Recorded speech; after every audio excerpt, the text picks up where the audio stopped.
Pandemi COVID-19 yang berlangsung sejak awal Maret tahun lalu membuat teknologi informasi yang ada di Indonesia semakin berkembang.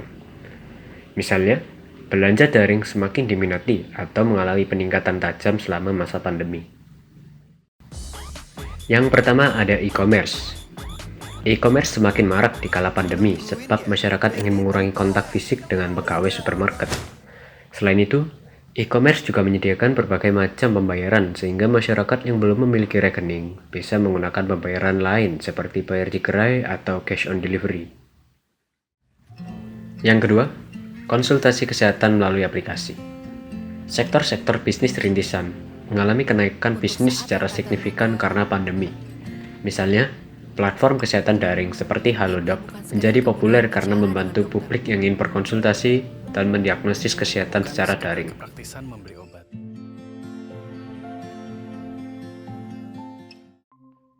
Yang ketiga, penggunaan aplikasi meeting. Sektor pendidikan harus menggunakan aplikasi meeting untuk melaksanakan proses belajar mengajar seperti Google Meet, Zoom, maupun Microsoft Teams guna mengurangi kontak fisik antara guru dengan muridnya atau murid dengan murid.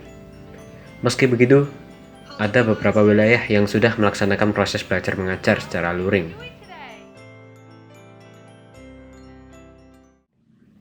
Yang keempat, sensor thermal. Sensor thermal digunakan untuk mendeteksi demam saat kita pergi ke tempat seperti rumah sakit, mal, dan sebagainya. Para satpam tidak perlu mendekat dan mengarahkan termometer tembak. Orang yang ingin diperiksa cukup berdiri dan dalam hitungan detik akan menunjukkan suhu tubuh orang tersebut.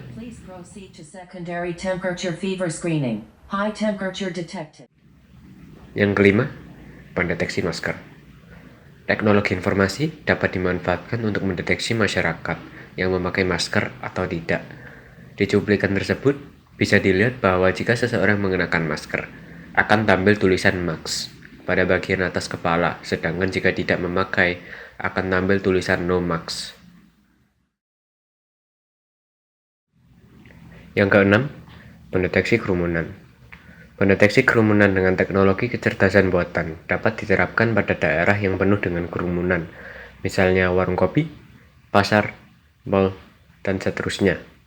Dengan adanya teknologi ini, kita hanya perlu memantaunya melalui kamera CCTV. And your video is being processed here.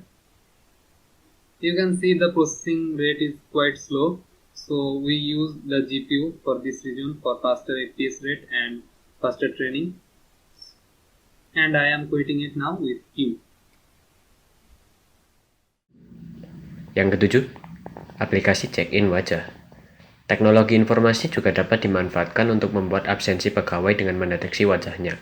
Absensi menggunakan sidik jari saat pandemi dirasa kurang cocok karena para pegawai harus melakukan kontak fisik dengan alatnya.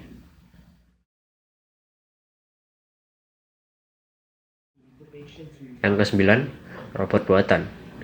Teknologi robot buatan tampaknya turut berkontribusi dalam mendukung beberapa kegiatan di tengah masa pandemi.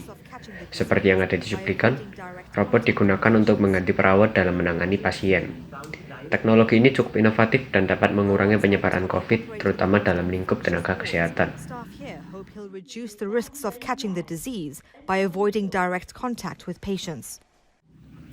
Yang terakhir, aplikasi pelacak corona. Sejak corona masuk ke Indonesia, virus ini membuat hampir seluruh penduduk Indonesia panik. Lalu, diciptakanlah aplikasi yang dapat melacak penyebaran COVID di seluruh wilayah. Dengan adanya aplikasi ini, diharapkan kontak fisik antar warga dapat berkurang. Sekian video kali ini, semoga bermanfaat.